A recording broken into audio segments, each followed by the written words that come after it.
All right, so we are back. This is Kicking Game. My name is Rob. I'm an old man, and I have another illustrious, vaunted, splendiferous guest with us tonight, today, whenever you're listening to this. We got Sosena B, class of 17. 2017. Yeah. There we go. This was the homie. I this was the homie. I met her when you came in when I was a senior, right? Yes, sir. And she was the spark. She was the spark plug, and I saw when she came in, I saw a twinkle in her eye, and I said, you know what, this person is going to love life, and she has lived up to that moniker that I bestowed upon her, even though she didn't know about it, and she has done a great job thus far. So Senna, how are you? I'm good. Um, Doing well. End of my day, so can't complain. Can't complain, man. Man, listen, y'all can't see it, but she comfy right now. She's she's in the robe. She just moisturized the face. The routine's done. The hair's in the bun. She's chilling. All right. So Very like, I just want to parlay or relay the comfort levels to y'all because like it's serious over there. All right. So I'm going to I'm going to switch in between Sosena and Saucy. I don't know where Saucy came from, but it was her nickname, and we just went from there. So I may interchange in the interview. Don't get mad at me. I'm sorry ahead of time. but let's start with the genesis of Sosena. How did you make it from the young bobblehead Sosena to where you are today? Let's start from the beginning. As in, like, all the way at the beginning, or Tufts to now? Oh yeah, like upbringing, schooling, all the way up to Tufts.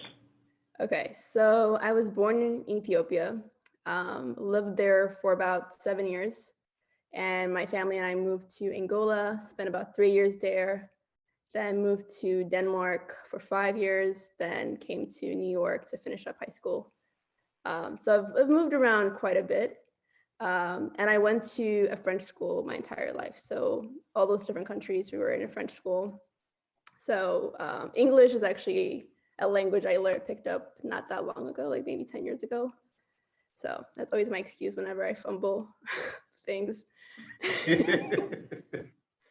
But yeah, I think that's kind of sums me up. But always really kind of liked academics, I think, especially in the later years. Having basically gone from like a place of predominantly Black people with Ethiopia and, and Angola, and going to Denmark, which is obviously a very white Scandinavian country, and then eventually going also to New York. And when we went to New York too, it was a very like affluent. Me and my sister were the only Black people in the entire high school, so I think I didn't really feel like I belonged in those communities. So I think what I kind of focused on was my academics, because that's kind of where I felt like I had a grasp on. So, and a good, like, which, it sucked in the moment, but I think in hindsight, that definitely, if that wasn't the case, I would not be where I'm at right now, and the job that I am, and the degree that I was able to get at Tufts. So, yeah, a little bit about me. Man, so part I want to butcher it, but parlez-vous français? Oui, je parle français.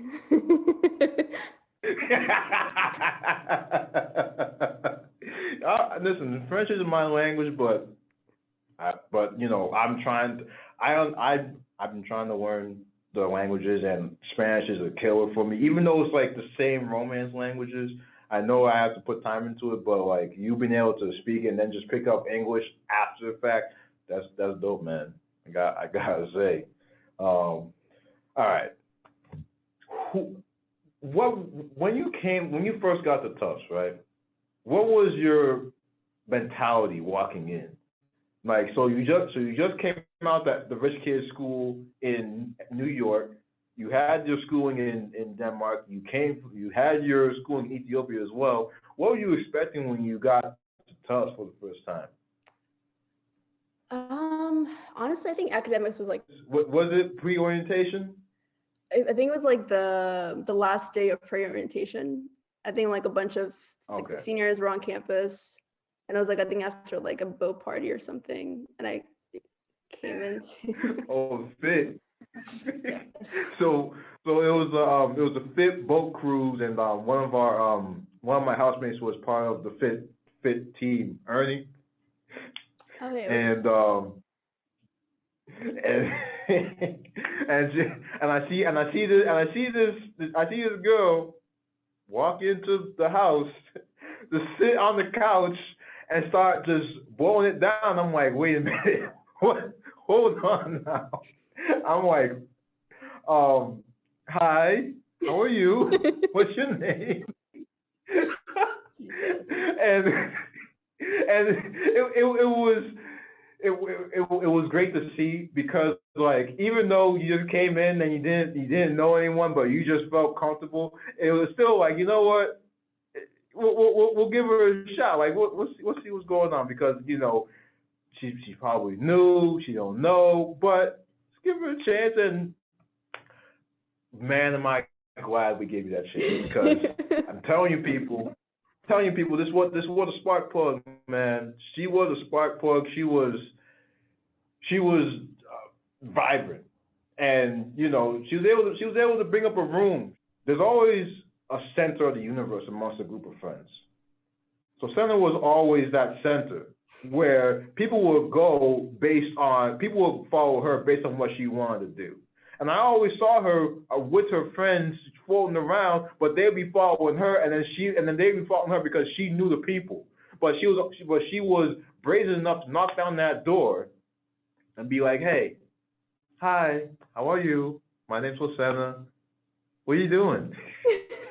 You'd be bold enough to ask the question, and that is the dope part about you, that you're willing to take that step no matter what, because like there's I think that like the fear switch is just not in your head. It just got shut down because like you've gone through so many unfamiliar circumstances that it's just you're comfortable with that level of discomfort, and that doesn't turn you away at any point, more so than a rank and file individual, and that's what I find impressive. So now your tough experience, you have 4 years there. Describe your tough experience in general. Like, what did you get into? Your classes, your groups, extracurriculars. Describe it for the people, please. I mean, kind of how you just described it. I think especially my freshman year, I kind of just didn't care about what people would think about like how I looked or whatever the case may be. I just did whatever I wanted to do because I just wanted to be happy in that moment. And I think I just sort of carried that, at least for the first couple of years. So I think because of that, I ended up being quite social and like always just attracting people, which is really interesting because I'm naturally an introvert. So I think as like the years, Cause with his coming out party, I get that. Yes, but I think as like the junior senior year, I think that's when I sort of like, especially after I lived in Cape in my junior year, and I think that was when it was like overload of social, like just a lot of, because like constantly you're socializing because your house, everyone is there. And I think after that, I had to like kind of step back, and I'm like, I need to be by myself. Like I need to be with a small group of people.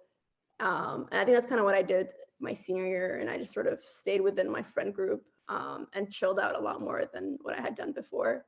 But I think in terms of how I was involved, it's always interesting that I actually got involved in the Black community because I didn't think I would, especially because I think from my environment in high school, when all you see is white, I didn't really associate with the Black culture because I was obviously Black, but I was also African. and I was an immigrant. So the Black American sort of culture and sort of that's part of it I didn't really identify with because I just never saw it in my day-to-day life when I was in high school. So I was really surprised that the second I stepped into Tufts, that I was like immersed into it. I was like, I was actually attracted by it and I wanted to get involved with it, like from jump. So definitely like going on the Africana Center trip, I think that was like the best thing that anyone can really do because you get to meet everybody in your class. So that was, I met a lot of people, a lot of upperclassmen prior to that. Like that's how I met you, Rob. But I think I didn't really get to know the people in my own class until that trip. And I think with that, I think I still have some of my friends, well, mostly just one, my friend from college. I think what I realized as the year kind of went is that there's certain conversations that you can't have with your white counterparts. And you soon realize some of their biases like really, really quickly. So I think in the beginning I had so many friends, a lot of them were, from diverse backgrounds and white, Asian, you have it. And I think as I got older, I was like, oh, I want to associate myself better with people who look like me because I finally found the people that I really kind of felt like I fit in, like the community that I really felt like I fit into. Yeah, so that's kind of my social sort of experience, I guess, at Tufts. I was involved in like what was I doing? I was in BSU, I think, for a couple of years. I was an Africana cheerleader for 2 years. Yeah, I think that's about it. And then academics. So I studied math and computer science. I've always really loved math. That was like my thing in high school.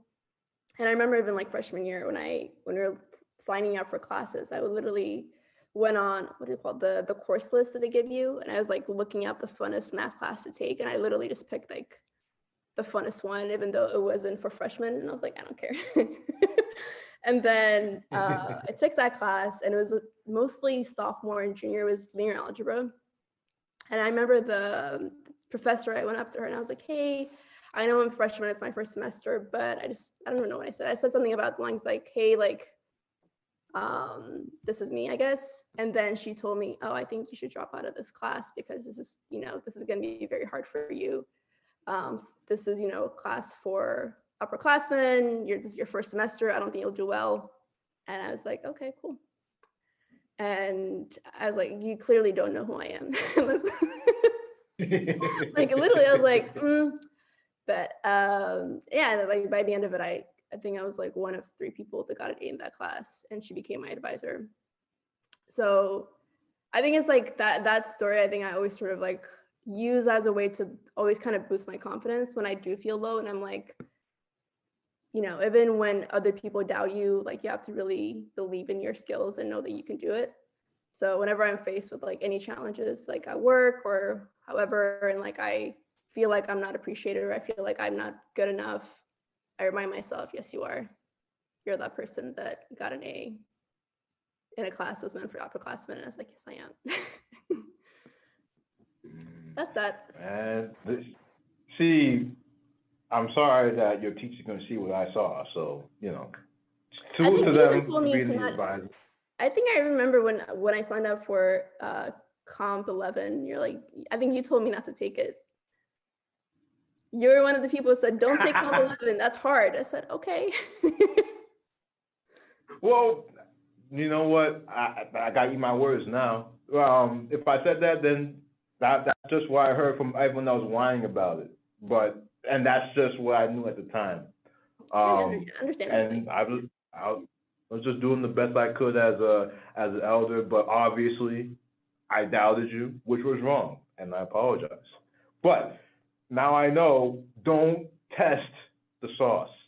No, definitely not. Don't test this is the one sauce, not the test. Oh man. So you found yourself, you're an introvert coming into Tufts, then you came out of your shell, started to fly, and then you realized, I want my space. And that's fair. You just, everyone deserves their own quiet time, their own space. I mean, believe it or not, I was very similar. Like, I middle child, only boy, you know, strong. I was going down that strong, silent male type. So I'm like, okay, I'm at school. I can finally go out and do things because I thought to myself, all right, high school, that was whack. I'm gonna be different in college. So I'm gonna Mm-hmm. go outside. I'm gonna go do things, be rambunctious, and create myself all over again. And obviously, you were able to accomplish that as well. Um, so speaking about the community at Tufts, and because you were in it for a good amount of time, describe the sense of community during your years, because your years were 2013 to 2017. So Yeah. describe the community, the Black community at Tufts during your time there. Um, it's so funny because I remember the first time I went to do it and I saw the football team come in and I was shocked. I was so shocked. I was like, oh my God, there's so many Black people here. Like I really was so shocked. Because like I had, again, me and my sister were the only Black people in that entire, like my entire high school. So like that was not a thing that I saw of like regular, and like people who actually, Black people who are educated and similar like kind of story as mine. And then, I think as much as time kind of went by, I was like, oh no, it's still pretty small. It's a very small community. There's not that many of us. Right. I think my grade was kind of weird. We didn't really get close until senior year. Um, like we obviously knew of each other, but we definitely didn't like hang out as much, I think, as what I saw upperclassmen do. So I think that was a weird thing about my class, but there's definitely, in terms of community, I felt like there's always a safe place in Capon. I think whenever I had any issues, I can always go to Capon and just go to the living room and just chill. And then conversations would Mm-hmm. come up and then I felt safe and like I felt like I belonged in that space. Um, Mm-hmm.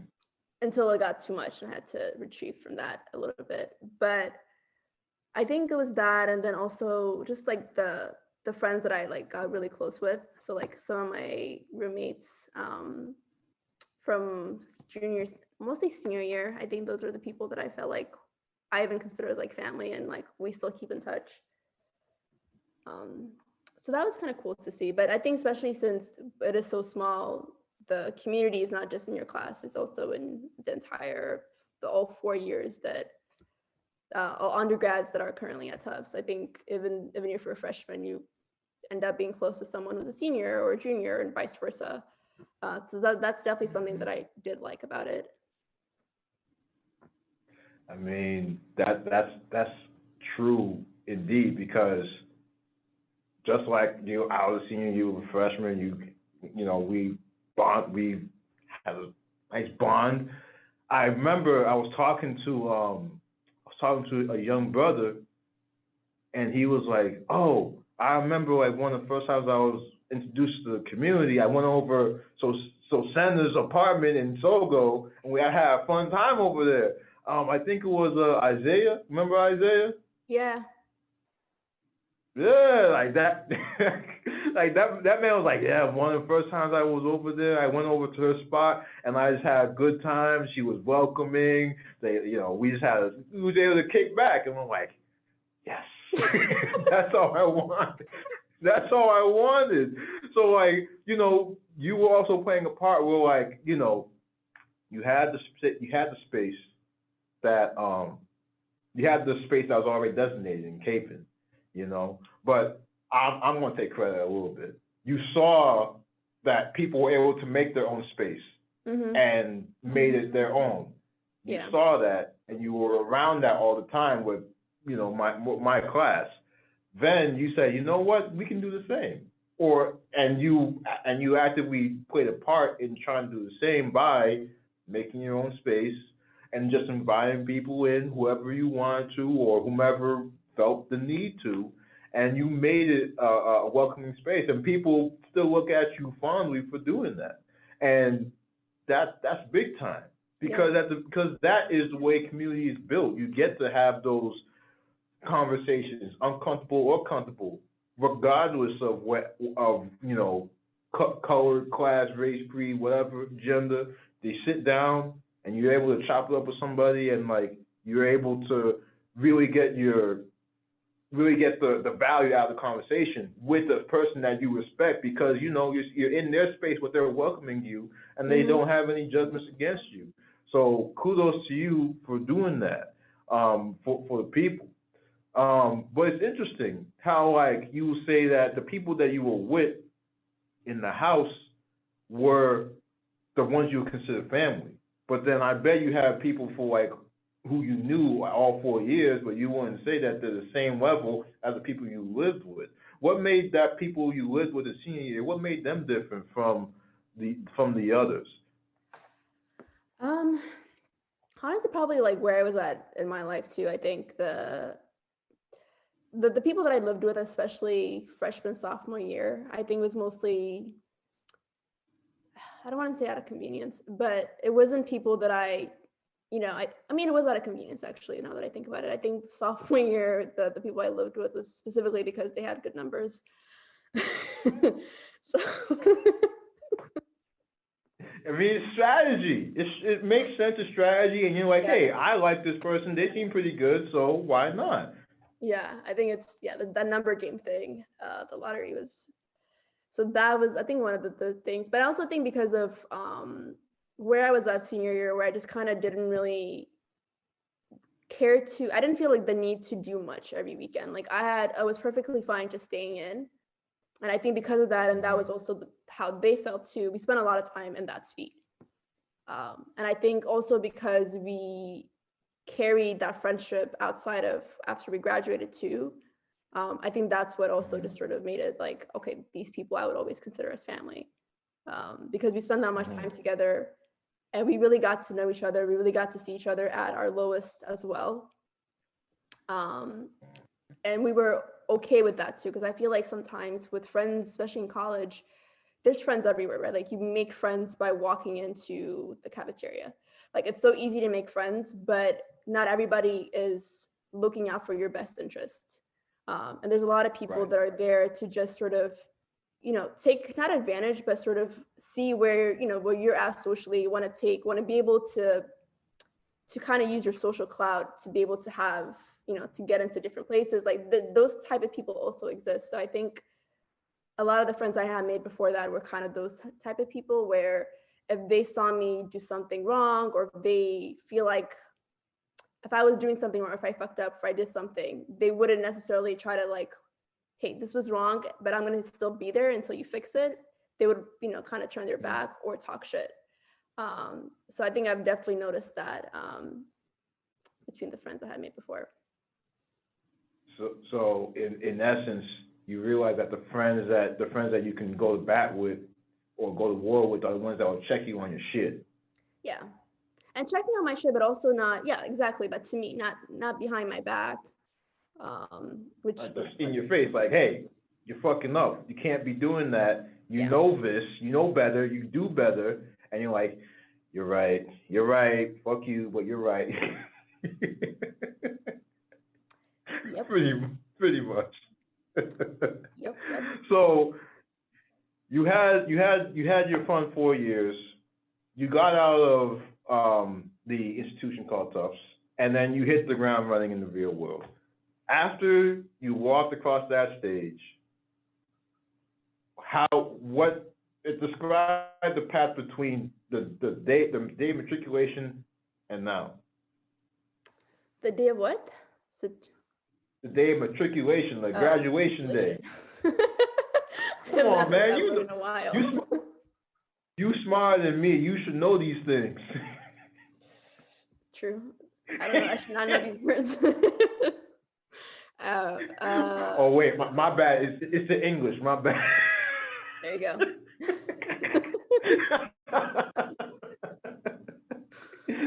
my bad. But go for it. Like since graduation until today, what has describe your path? Like what have you like? How did you get from school to where you are right now?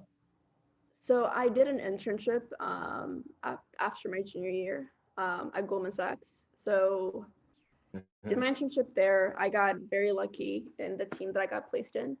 So it was a team that was kind of considered like the best place to be at Goldman. It was very new. Everybody wanted to be on it, and I just happened to land an internship in it. So after that ended, I got an offer for full time, which I accepted. So I was one of the lucky ones that had that kind of secured before going to senior year. So after graduation, I started my full-time position as an analyst there. And yeah, I've been there since then. So almost 4 years since I've been at Goldman, working on the same team. And then, I won't reveal the whole hand, but obviously at 4 years, you're like, okay, same role, right? Like same role, same title. Like, has anything changed since you got in? Yeah, so I mean, I did get promoted after 2 and some change years.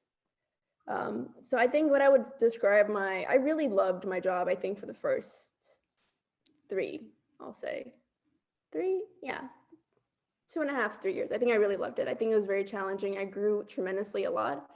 And the opportunities that were given to me, well, not necessarily given to me, but the type of businesses that were launching in that specific group allowed me to get a lot of visibility and actually build things that I immediately saw have impact in consumers' lives. And I really felt like I was making a difference. And I was really buying into the, what do they call it? The ethos, the culture. Yeah, but the sauce that the leadership always kind of throws at you. There's a word for it. Like you're buying into the work culture. Like, hey, if you keep doing this, and you'll prove yourself to us, and we'll give you even more. We'll trust you. Kind of. I think it was more about how what our team was doing on a more wider scope, like what we're doing is changing American lives, like that type of stuff. I really the impact side. I got you.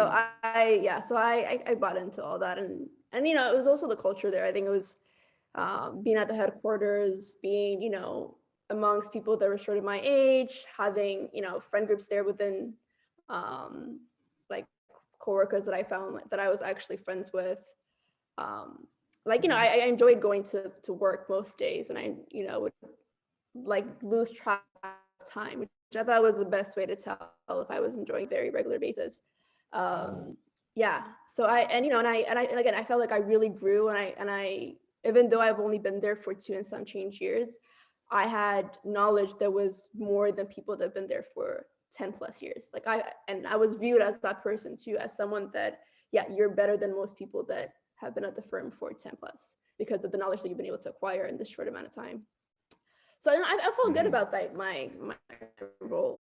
I think especially with COVID and working from home, a lot of the what made that culture so fun. It's so funny because I didn't even think it would. That was busy. Yeah, because I think it was because part of what made it fun to go to work wasn't just doing the work. It was attending talks. Goldman would have actual celebrities come in and have talks, and you'd be able to sit in the front row and listen to them talk, or have happy hours, this and that. There's so many things that happened in the office that I didn't realize how much I would miss until this year happened. And then also a bunch of people left that I've been working with for the past 3 years. A lot of people left, like everybody. So, that's where I'm at. Yeah. Wow. So basically, you had a ship, and now everyone just jumped it, and now it's just you? Essentially, yeah. For the most part, and I mean, me and a bunch of new people. So I think I think it made sense for people to leave because we had just launched the Apple credit card business. Oh, yes. Yes. So after that launch happened, which is very exciting because I worked on it hands-on, which is a very cool thing to say. And I would get excited every single time somebody would whip out that card. I was like, I did that. That's Awesome.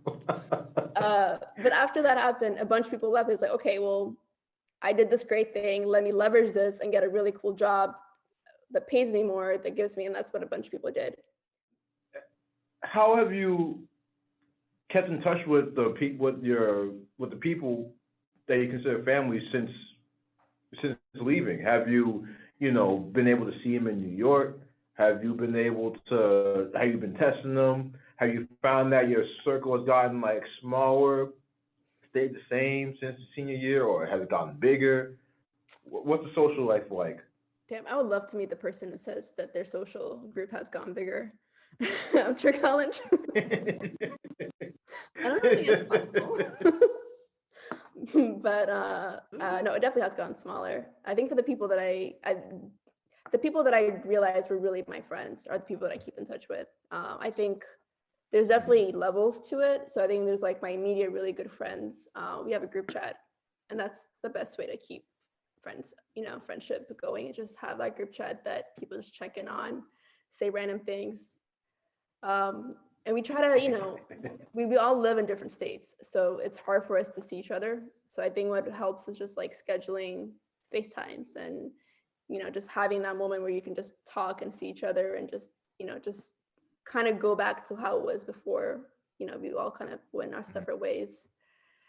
I don't know if I've seen most of them, obviously not the last year, but the last 2 years I've seen them. They've at least made efforts to like go see each other for birthdays or stuff like that.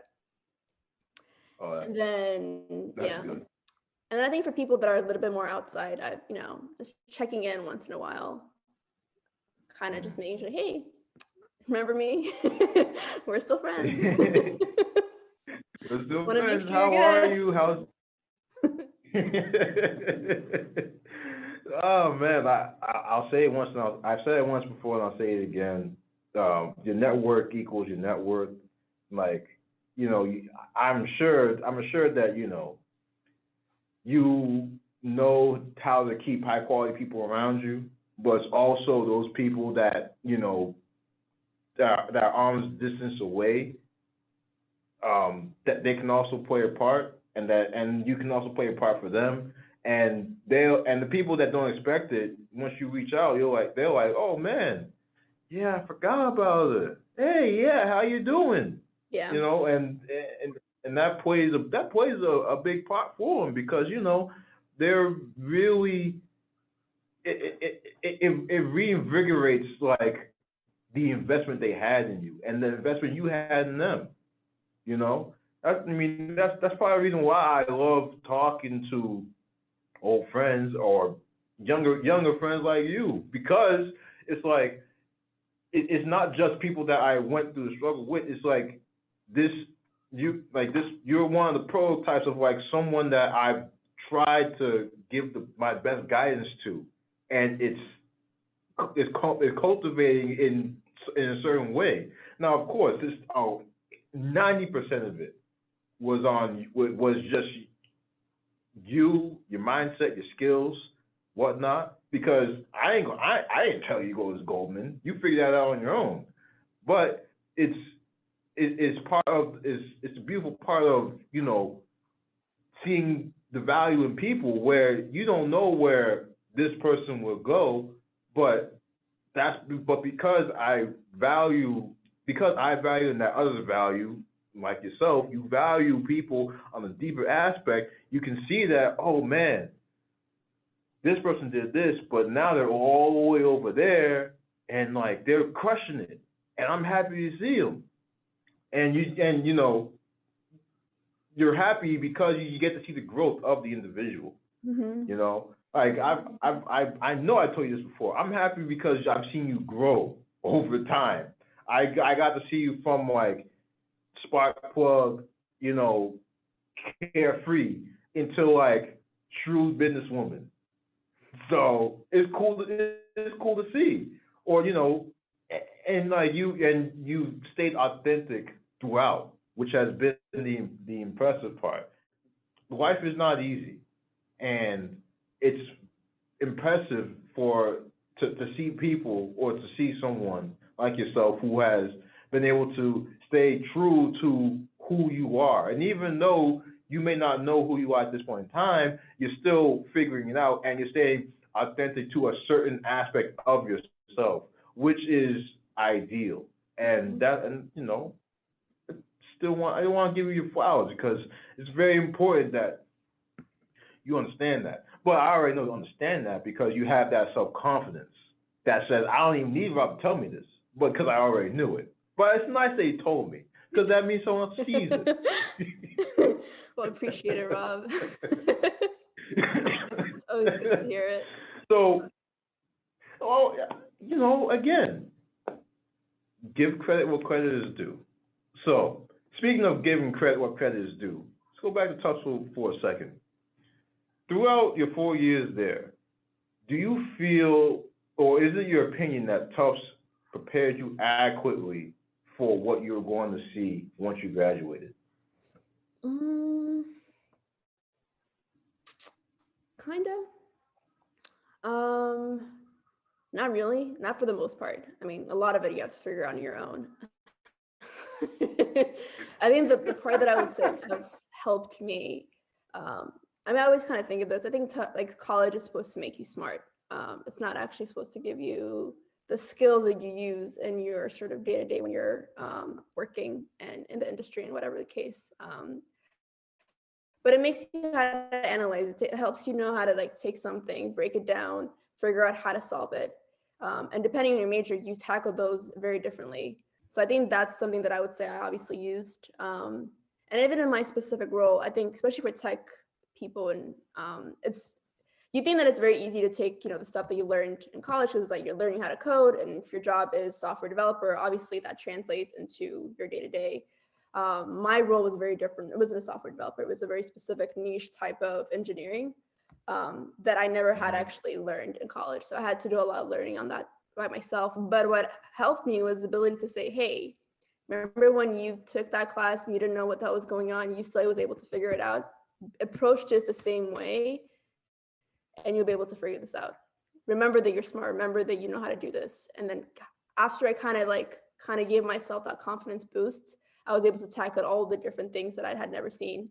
But there's a lot that you have to figure out and on your own, how to manage your money, what really matters in business, that type of stuff.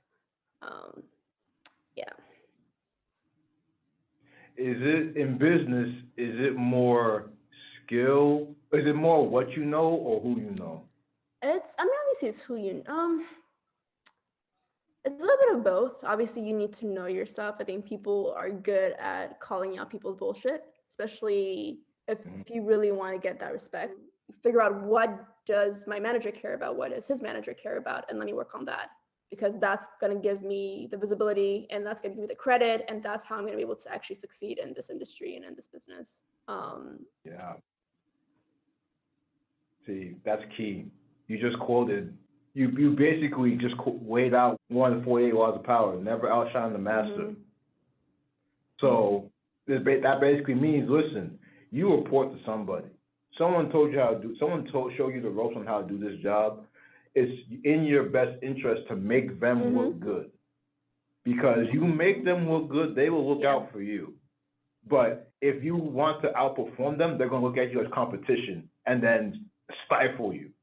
And you don't want to you don't want to be in that position in life, because now you're creating an enemy out of someone who was initially supposed to be like a designated ally and proponent and speaker for you. Yeah. Now you're just making that same person into someone who doesn't care what happens to you. You're just fighting to stay alive every day, and then you're just tackling products, and then you realize it's only 12:30. Oh man, okay. we got a few more hours to go. Yep. Yep. So I'm going to say, because you've already said your piece, but I can say that, hey, I've definitely have felt that way in my job, because I'm someone that is just say, hey, just give me the ball. I'll run with it. Just give me the work. I'll figure it out. And or you want more work? Okay, well let's put it on him. But now it's just to the point where your shoulders can only bear so much. So it's like, Mm-hmm. yeah, it gets hard. It gets hard in the professional world.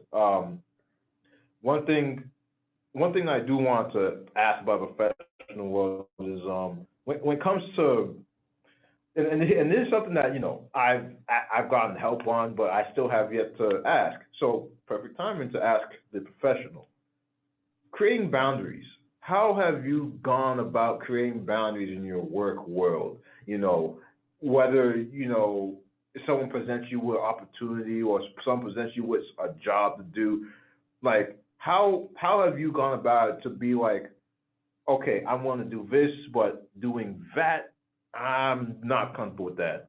I don't have time for that. I got too much on my plate. Like how have you created any boundaries, or how have you managed your boundaries in your current workspace? Yeah, I think like it's tricky because I think it also depends on the culture of where you work. Um, Goldman's and specifically my team, there's no boundaries.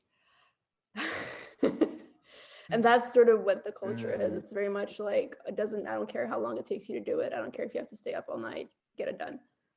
Um, Oh man. yeah, I've had literally, I mean, yeah, terrible. Like I mean, I was young, so I was like, whatever, but I high key wasted my 23rd year in the office. I cannot remember Ooh. what I did when I was 23 because I spent it literally in the office. Um, Oh, so you were just and that was during the Apple Card project? yeah. So Mm. literally there's one week where I think we were in the office until 1 a.m. every day, 7 days a week. No, not 7 days. They gave us Saturday off. So I was also there on Sunday. It was the funniest, No. when I tell you it was the funniest thing, they put us all together and they're like, hey, so like, we appreciate all the hard work that you've done this week and we really want to reward you guys. So you guys don't have to come in on Saturday. We're like, what? And we're not getting paid overtime, mind you. Yeah. Wow. Yeah. I was like, Wow. So you guys got a tech crunch. You guys were in a crunch, and you guys didn't get OT for that. I mean, they, Whew. if you're recognized, they reward you well with bonuses, but yeah, it's a long game for sure. Mm, Um, but yeah, mm. that was Okay. craziness. And again, no boundaries in the sense of like people will be blowing up your phone. At the AMs, you can be at restaurants, you can be out. They'll call you, hey, we need to get this done, and then you have to be on a bridge and figure things out. Um, yeah, I've been waking up. I've gotten up like I got called like 4 a.m. So I have to get up from my sleep, log in. Like it's yeah, no boundaries. And I think it's again, like I Wow. said, I think that's the culture that we were in, and that definitely is not scalable, and you can't maintain it. So I think now it has gone a lot better as they hired more people, and actually have we actually have an offshore office. You don't have to be up in the middle of the night, and things like that. Yeah. Fringe benefit. But it's funny because so, there's some people so who do set boundaries like, hey, like I'm off the clock, or I have like this guy I remember gave us like a separate number because he's like, that's my phone, like don't text me on my personal number. And everybody looked at him like, you're crazy, like what are you doing on this team if that's the mentality you have? And everybody like was not about it, and I was like, that technically is the way you're supposed to do it. right, Yeah. right. So it's like he was doing what's actually correct, but all you guys are like, what Yeah. what are you special? Oh man, so you were in heavy crunch, and you've been in heavy crunch for you know a workload has been substantial for 4 years. How have you been able to disconnect, find relocate the center? how have you been able to, decompress and de-stress? Um, I think especially after that, what year was that? 2018, 2019. I think that's when I had to do like a reality check, like you're missing out on life. Like you need to like actually leave at a reasonable time. And I made an effort to like make sure that I leave if I could. That wasn't always an option, but if I could leave at 6 every single time, and do Mm. something with friends and catch up. And obviously we can't do that anymore, but that's definitely what I did before quarantine. And I think now, honestly, smoking has really helped. Smoking that hash? It really has, because like my mind will just like be like going off, and then I just go on my couch and I light it up, and I'm nice and zen. Yes, you're able to dull the noise a little bit. That makes Yeah, sense. so that has helped at least in the quarantine time, because you have to have some type of separation between you and your laptop or computer and off, like when you're off the clock. Hmm.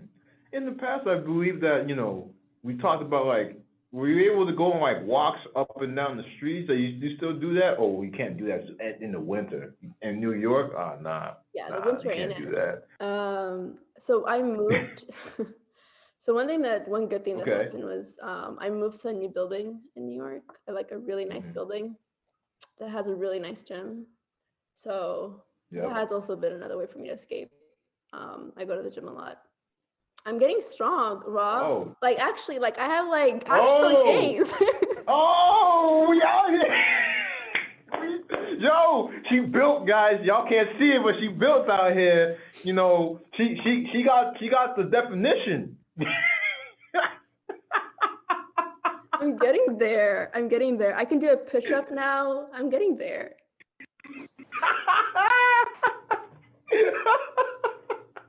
Listen, guys, y'all can't see it, but I'm seeing the forearm definition right now. It's like it's serious. It's serious now. She looks like she looks like she can throw a nice left hook. So like, don't try it if you see her. But that's awesome. That's awesome. You can do a push up. What's your what are you putting up for the deadlifts? Yeah, my deadlift is not that great. I Well, can you're getting do into it. um I'm getting actually, I don't know. I think I've always had weird, I don't think I didn't know how to do a proper deadlift. So that's what I'm working on now. It's Hmm. just to just get the form right with just the bar. I'll up the Hmm. weights once I feel comfortable. But I can squat. I mean, not that much, but I can squat. The bar is what, 40, and then 20 on 45. each. No, 45 is the weight of the The bar, bar. and then If 20 you on have each. like oh, okay, so like 95. Yeah, there you go. It's something. It's progress. It's It is progress. something. Now I will say, as like a reformed gym rat, I that start with your back, your torso, and your legs. That's where like the majority of the stability will come from, Yeah. and then you'll be able to do all the other things because if you have a strong core, strong back, and then strong legs, then the arms we can work on. The arms will be there, but just make sure to get the core, legs, back. Make sure that's good. But and then that's good. This is good. I'm glad to hear this. I'm glad to hear this. Now I will age myself again because people that listen in she used to call me ripped Rob. I don't know Oh, where I that did. came from. I did. I don't know where that came from, but obviously it was not at the I'm not that person anymore because I was working out like an animal in college, and I was also eating terribly in college, but I still looked like the way I did, so she just called me that. So I did used to call you that. don't search my don't search my personal. You can't find anything of me looking like that. So, Did you have it forget on it. Facebook or something back then? Um, Have what? I thought you had a Facebook. I thought there was like a picture of you with just your torso that you had on Facebook. No? Um, Possibly. I have no idea. Possibly. Anything So is possible at this point. Oh man, she's looking. I'll find it maybe. Oh man. So when it comes to the young ones at when or better yet, at Goldman Sachs, you stayed there and you still stay there and you loved it there because of the community you're able to build. Um, what suggestions would you give to the current students who are at Tufts who who I know are yearning for that sense of community and working together with people, but they don't know how to build it just yet. What would you say is are some things that they can do in order to form that community? In their workplace?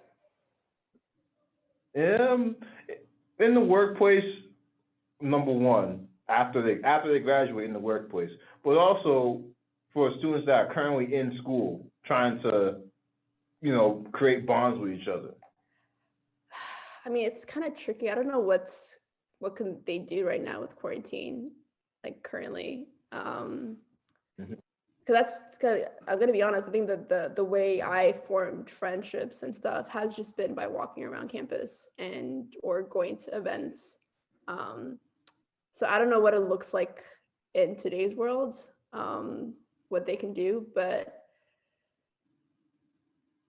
joining. I mean, honestly, joining e-groups, e-boards, and stuff like that, I think helps because it's a formal way to bring a bunch of people together. And the more Mhm. time you spend with people, that's when you form relationships, and that's when you feel like you have a community. So I think that's kind of what it is. I think just sign up for as many things as you can. Um, and I don't know what the campus looks like nowadays. Do you know what they can do? I mean, I mean, they can't really. So the campus these days, they're they have to stay. If the, like a lot of them, a lot of the students are on campus, but they gotta stay in their dorms for classes that don't have labs. And if they do have a lab, they gotta go to the lab, and then they have to go back, and then they have to go back to their dorm or where they're staying at. Then they have to test, like I think every 3 or 4 days they have Wow. to do COVID tests. Yeah, and then if they get a positive, then they have to stay in their room or they'll get quarantined off. They remember the tennis courts across from the fraternities? They took those tennis courts and made like modular housing so that the students would stay over there. So they would take. So if you're living in Hill and you were tested positive, they would take you out of there and put you into the makeshift houses just to stay there. So it's like the students like there's like a big disconnect with the students. Combine that with like Zoom fatigue. You're doing Zoom for all your classes. You don't want to do You Zoom for can't social really stuff? see. Yeah. Yeah, Zoom for social stuff and the bill as always. You start asking yourself, I'm paying how much to do this? And Yeah. then now you start asking the question like, man, what am I doing here? And that feeling of just deep questioning, that's tough. It's real tough. Yeah, Um, definitely and is. for the workplace community, because professional woman I'm speaking to, for the workplace community, how are you able to form bonds with people after you got out of school? Would you say that the people you worked with, you were lucky to have a bunch of people that was around the same age, similar interests, and you were able to just crank away at projects together, and you like each other enough not to kill each other? Kind of, yeah. I think there's definitely a lot of luck, and also the way at least the Goldman is set up is that they have a lot of, one, they have affinity groups. So that was another way for me to find people that look like me, because there weren't that many on my actual team. So affinity groups are just like Black affinity groups or other minority affinity groups, and they host a bunch of events. But in terms of like finding people on my team, I think it's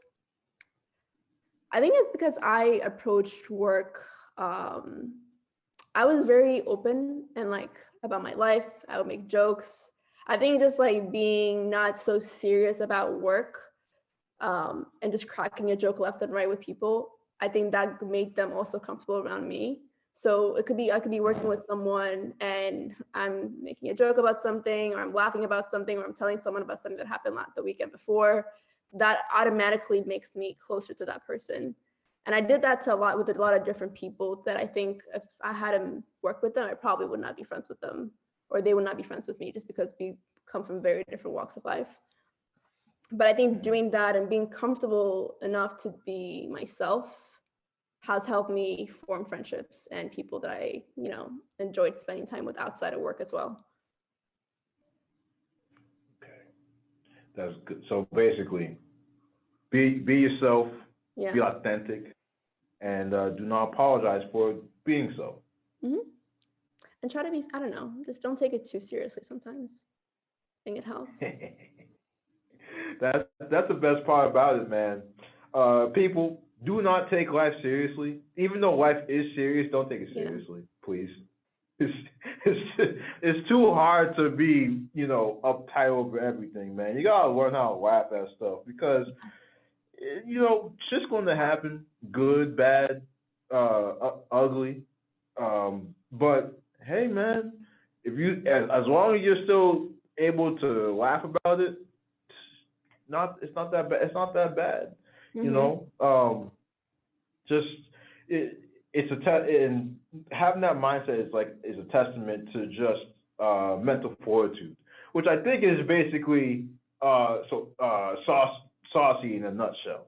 Mental fortitude. that like that's basically you. Like, okay, I don't know what I can do, but I'm gonna figure it out as I go along. And if someone says I can't do it, that means I'm going to do it. Hell, man, correct. Hell had no fury. Hell had no fury like a sauce that has been tested.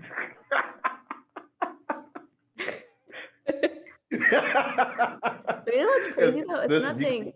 I think that applies to anybody though. Like I think that's one thing because I don't think I'm any like necessarily gifted or like any of that thing. Like I think it's just once you start believing in yourself, I think you can do a lot, and that applies to anybody, honestly.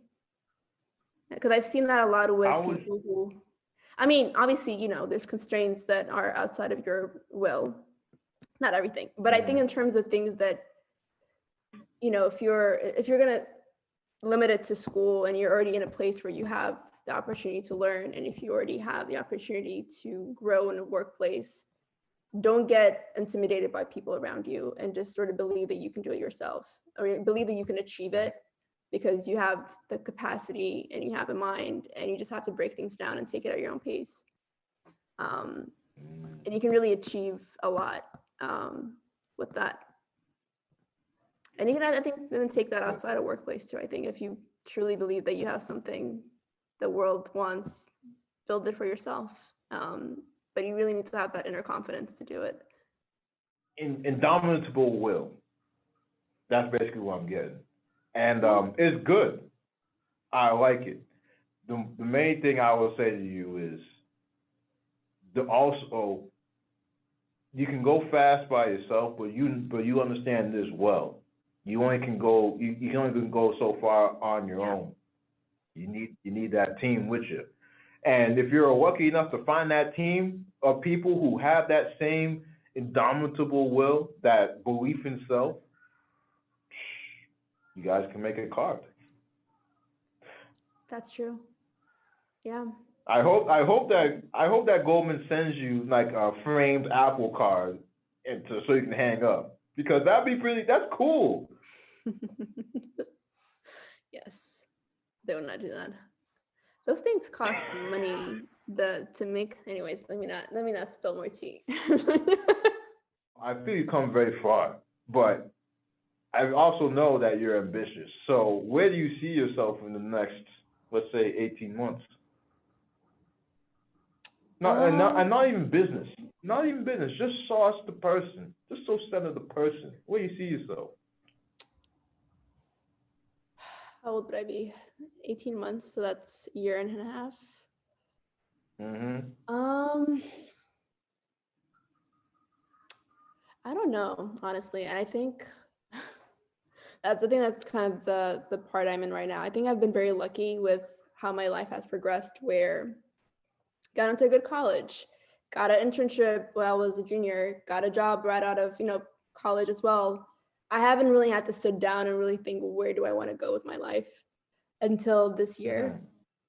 Mm-hmm. So I think that's kind of where I'm perplexed right now, where I'm like, what the hell am I doing with this? I had these goals. It's like, okay, well, make it the first year, get a promotion. But I'm having issues now kind of seeing where I want to actually go and how I want to really succeed in whatever world that I'm in. So to answer your question, I have Mm-hmm. absolutely no idea. And that's a valid statement. Yeah. It's all right not to know. People on when you're listening, it's all right not to know because if you don't know, then at the very least you can start here. And I'll ask you the same question. What do you not want to happen in the next 18 months? Where do you not want to be? I I don't want to be in a place where I hate my job. I think that's the biggest part. I think I don't want to, at least I want to be able to figure out where I want to actually end up in, let's say, 5 years. Have at least an idea Mm-hmm. of what my dream job is or my dream sort of life would look like. Um, because I don't think I know that now. And I think it's just, I want to figure that out. I guess that's kind of what I wanted my goal to be. And I don't want to be in a place in a year and a half where I'm still perplexed. And also not liking my job. So I want to fix those two things. Do you Quarter life do you want to crisis. listen, Quarter I've life been crisis. there. Oh, absolutely. It happens. 25 years old, man. 25 years old. No, 20, for me it was 26.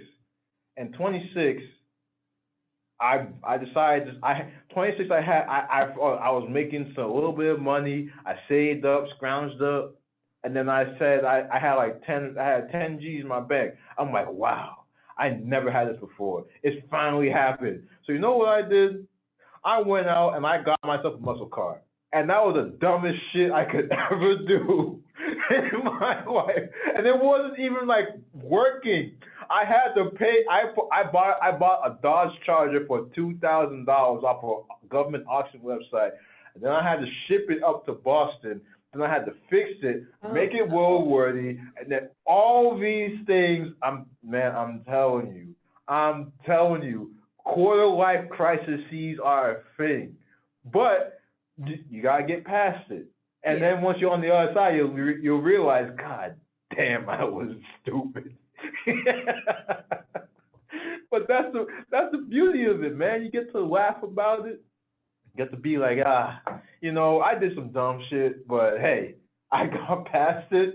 That's Here fair. I am. I didn't die because of it, thankfully, because you trying to push. You got a muscle car. You driving fast, obviously, testosterone and all that shit.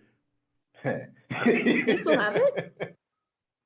Oh, of course I do. Of course I do, man. Once this thing clears up, shit, I'm gonna drive out. I'm gonna drive out and take you around, take you around Midtown, and then we just hanging out in an old cop car, regular. uh, Listen, we're gonna go out. They're gonna go to Chelsea because this is mad expensive. I went there one time and like they're charging like 25 for like mid shelf scotch. I'm like, dude, how are y'all even able to charge this? You said 25? $25 for like one scotch, mid shelf, Oh yeah. Old Bond. Yeah, that's New York for you. That's so, my mind has completely, the way I think about money has changed from living in New York. It's kind of bad Oh, that, like, I remember do tell. the first time I think it was after graduation, because my cousin she lives with me now, but she used to live in New York too. And I came to see her, and we went out for her birthday, and the bill was $60 each, split ways, and I freaked out. I said, ah! I was like, how? How are you gonna tell me I have to pay $60 for this?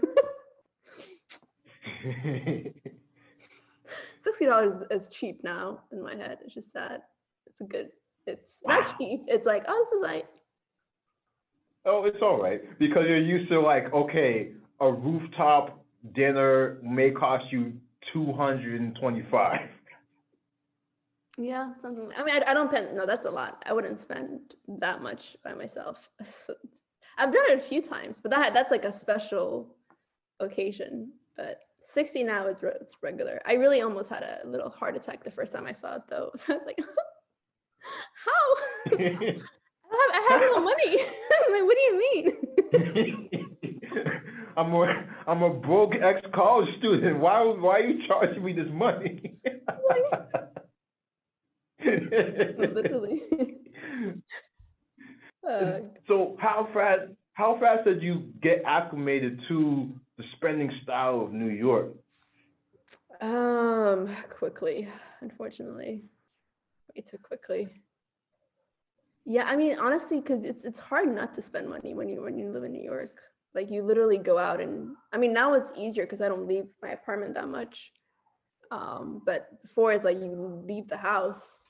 Oh, let me get coffee. Oh, before you know, you spend $50. It's ridiculous. Jesus. Ridiculous, really. Would you, if you wanted to leave New York, could you picture yourself leaving New York? Number one, and number two, if you were going to leave New York, where would you want to go? Because you're an international lady. Yeah, I would love to leave New York. I'm not a fan of New York, if I'm being honest. I don't know. I mean, I'm kind of limited because I don't know how to drive for a lot of places. I definitely need to really get my shit together for that. Nah, don't worry. That's what Uber's for. No, we're not doing that. No. I don't know. I thought about Texas. Because I was really contemplating leaving New York this year. I would love to live in California and LA, but LA is just, I feel like LA is just a worse version of New York when it comes to the things I don't like about New York. So that's sort of the constraints there. But yeah, I just want to be somewhere warm, honestly. Like, this whole winter cold situation is just, it's so overrated. Like, I don't know why people do this to themselves. I don't know why I did this to myself for all these years. like you're like, listen, I'm doing all this stuff. I'm moisturizing like 4 times a day, but I just need that sun back. We're not meant to live in this kind of life. Like, Black people are not meant for the cold. Like, we're not. We flourish in warm weather. We really do. This is true. This is true. That's why, when you see people out in Texas, they just grow like weeds, man. They're as big as. Literally. Oh man, I've been thinking of going down to Texas myself, trying to go to like Houston, Galveston, Gulf area, cause like, it just feels so nice. But then they had that whole snowstorm and ice storm. I'm like, wait, that's so funny. I'm like, I can be in Boston for less for that. That was bad. That was very bad. That was very bad. It was like 10 days. People didn't have power. Anyone that's listening that's from Houston, bless up to the families out there. Not making light of it, but goddamn, Now, y'all were built for 100-degree weather, not 10-degree weather. No, so we have an office in Dallas, and I was talking to one of my managers, and he was like, "Yeah, it's getting really cold here," and I hadn't heard about what was happening, so I was like, "Oh, really? Like how cold? Like 56?" Like joking. Oh God. And he's like, no, like 15. And I said, Fahrenheit? I was like, what? Like, it's not even that cold in New York. What do you mean? I thought they were just complaining about, how they complain whenever it hits like below 60. I thought that was one of those cases. Right. He was like, no, honey, no. Right. She hit you with the sass. No, honey. Nah, that's not the case now. Oh man, but I would definitely still want to live out in Houston, man. I love to live out in Houston. San Diego also, it's Boston. San Diego is basically Boston on the West Coast, and LA is New York on the West Coast, because the good homie Marcel, he's out there, and like he's ingrained in that space over there, and he finds out a lot of people from Boston end up in San Diego because it's very similar. Very interesting. Maybe I should go to San Diego, honestly. That might be the move. Yeah. Go visit at first. Go visit. Hit the homie up. Go visit. Is he married by now? Marcel? No. That brother's still doing his good thing, still doing his thing out there. He got a good girl. He's locked down and he's just chilling. But he ain't married. He ain't married yet. He's still trying to make career moves and try to be the man of the house, that kind of thing. So it's rough, but he's making his way. He's making his way for sure. Good. But so he helped my sister. We're winding down now. But any final thoughts, Miss Sosena? Do I have any final thoughts? It's gonna be really corny, but honestly, no, really, really believe in your abilities. I think that's what I would say. And then any adversity that you face, you're always gonna come out of it, and you're most likely gonna come out of it somewhat better than you were coming in, even if the situation doesn't end up the way you want it to. So people, imperfect action over a perfect plan. Yes. Every time. Just get it done. Try it. Do it. Get out there and give it a go. Ma'am, the young Sauce Walker, thank you. Thank you very much, Sosena, for pulling up another illustrious guest. We gotta do this again. We're going to do this again because we gotta keep track of the path of the sauce that shall not be tested. Yes. we need an update, man. So we're going to do this again. But I really, all joking aside, as an alum and as a senior, seeing you progress the way you have, I really am really glad that you found your way in such a fast manner, and I'm doubly happy that you were able to at the very least carry on the spirit of like, hey, things suck, but we can make it work, and through your own dogged belief of self and the confidence that you've had just by remembering what you've been able to accomplish and your comfort with the uncomfortable. Honestly, the only limit is like what you want to do. So thank you. All seriousness, thank you. Thank you, Robert. Appreciate it.